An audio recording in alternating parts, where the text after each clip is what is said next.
Today we're going to learn about single sign-on and access management for mobile applications.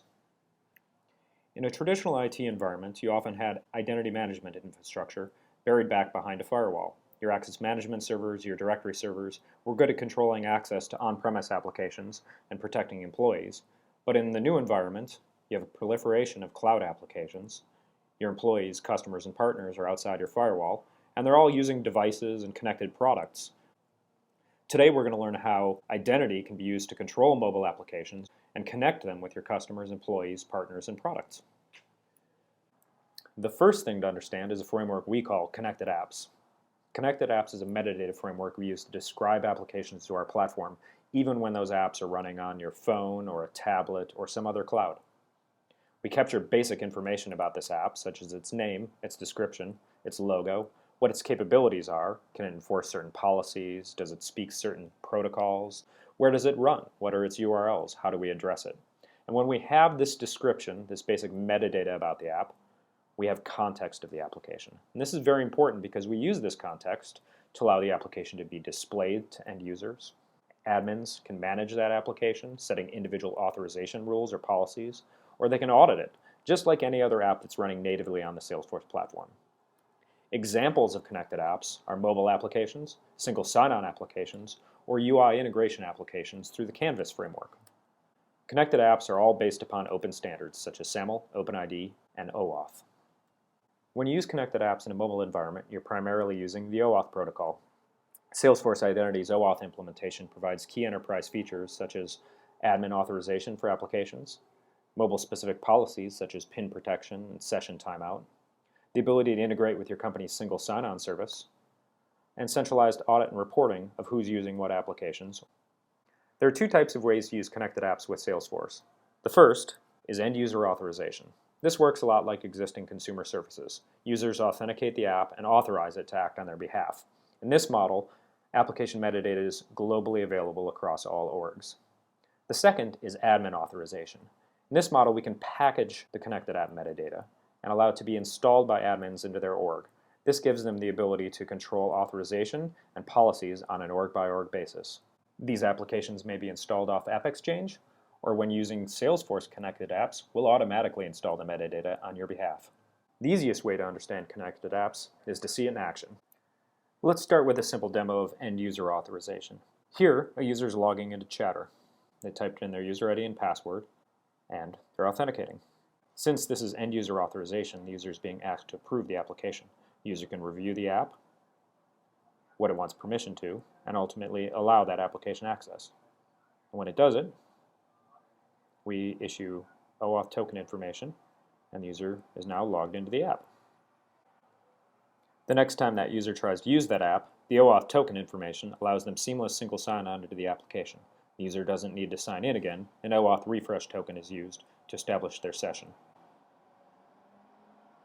Switching over to an administrative view, in Setup, we can start by drilling into the Connected Apps OAuth usage report and review what applications are being used in our org. Here we see Chatter for iOS. We could view the app information, block the application from being used further in this org, or drill in and see who's using it. Here we see I have one user using this application, and I'm actually going to revoke this user's access. As I switch back to the phone view and attempt to use this application, you'll notice that I'm immediately kicked out of the app. Let's log back in and start taking a look at admin authorization. I approve the app as an end user. Now I'm logged into the app. If we switch over to Setup, here under Manage Apps, Connected Apps, we've automatically installed the Salesforce package containing the connected app metadata. In this case, we're looking at Chatter for iOS.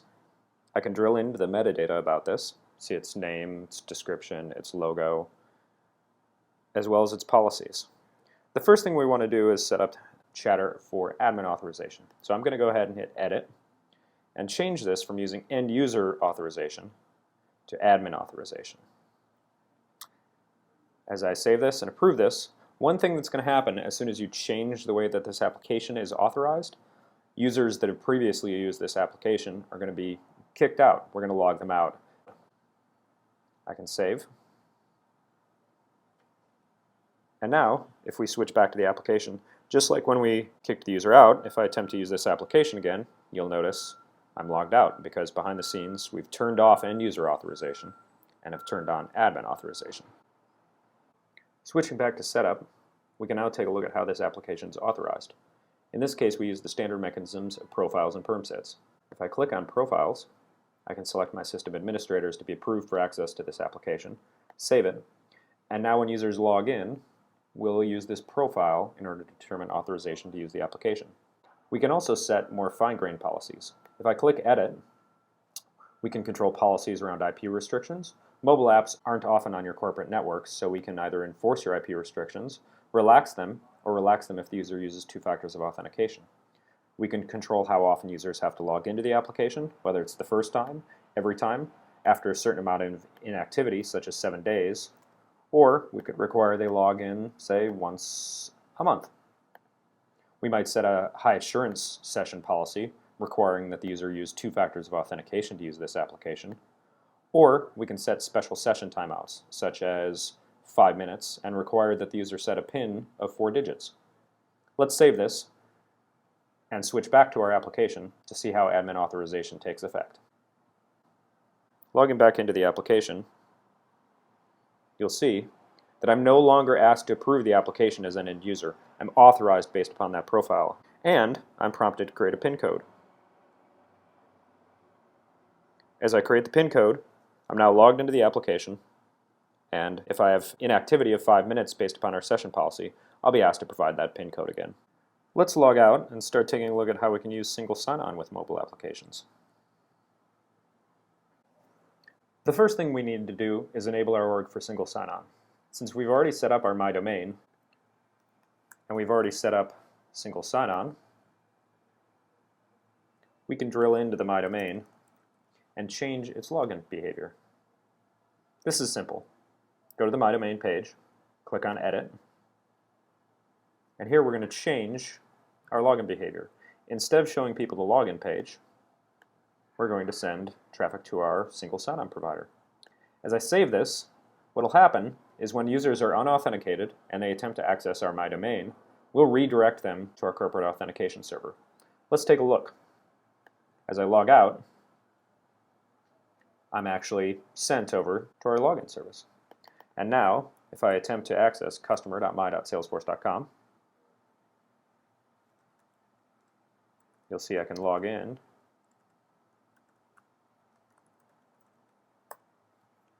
and get single sign-on back into our org. So, it looks like we've properly set up single sign-on. Let's take a look at what this looks like on the mobile phone. Back on my phone, the first thing I need to do is tell our app about my domain. I tap on the gear icon and hit this plus button. Here I'm going to type customer.my.salesforce.com, just like I would on the web. If I select this, you'll notice now instead of the Salesforce login page, we're shown our single sign-on server. Having entered my credentials, I can hit login, and you'll see just like on the web, we get single sign-on, but in this case, into the mobile application. And since we have our PIN protection policy, I'm prompted to set my new PIN code. Connected apps aren't limited to just Salesforce apps. You can build your own. If you go to Create, Apps, you'll see there's a section here called Connected Apps. If I click New, we can provide basic metadata about our app. In this case, we'll call it My Mobile App. Provide my contact information. And we could choose from a logo. Let's choose this nice Salesforce cloud.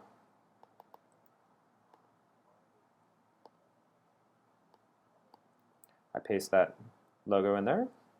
And since we're a mobile application, we're going to use OAuth. So I'm going to set a callback URL of my mobile app //success. And I'm going to ask for basic identity information, access to the S-Object APIs, and refresh tokens so I don't have to sign in all the time. Now it's time to build our mobile app. Switching over to Xcode, I'm going to create a new project, and I've already installed our mobile SDK from developer.force.com/mobile SDK. I can just double click here. We're going to give our application a name, my mobile app, And the first thing we need is our client ID for OAuth, our consumer key. So we're going to switch back to setup for the app we just created and copy our key. And then we're going to provide a redirect URL. In setup, this is called your callback URL. So I'm going to copy my mobile app //success. And then we need our login URL. Here we're going to want to put our my domain. And what you'll see is that this, just like with Chatter, can take advantage of single sign-on. And finally, a SOCL statement to scaffold out a basic app for us. So why don't we do select ID, comma, name from account. And then we'll display name. Okay. If I click next, we obviously have to save this. So we're going to create it here in my build directory. And Xcode's going to go ahead and create my mobile app for me. And that's all we need to do to get a basic mobile app running. Let's see if it worked. We can hit the run button. Our application is going to build, start up, and you'll see that we've taken care of OAuth for you, and we're taking advantage of that same single sign-on configuration we saw on the web and within Chatter. And that's how easy it is to build a mobile connected app. Finally, let's take a look at how you report on mobile app usage. I'm going to pull up report types and create a connected report type. So I do this, I'm going to hit continue and create a new custom report type. Let's first report on users. We're going to call this identity users. Mobile identity.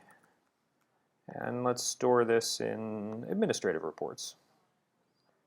I'm going to go ahead and hit next. And now we're going to relate this to another object. And this is where we pull in all the identity information. So what we're going to relate this to are users and our identity event logs. And this is where you'll find information about both single sign-on applications and mobile applications. We're going to go ahead and save this. And we now have a new report type. If we switch to reports and create a new report. So I click new report. I'm going to look in administrative reports where I filed that. You'll see we now have identity users. And I click create. And now we can start drag and drop building our report. So you'll see we've added in our full name there. Why don't we add in our username and our user ID. So we can drag and drop a couple fields about this user. And now let's grab some of that identity information. App name. Which apps are people using? And there you can see Chatter for iOS. There's my mobile app, which we just created. And we can look at a status, a timestamp, and a usage type. And here you can see very quickly we drag and drop built a report about all of our usage. You can then go a step further and build these into dashboards if you'd like. And that concludes our tour of single sign-on and access management for mobile applications.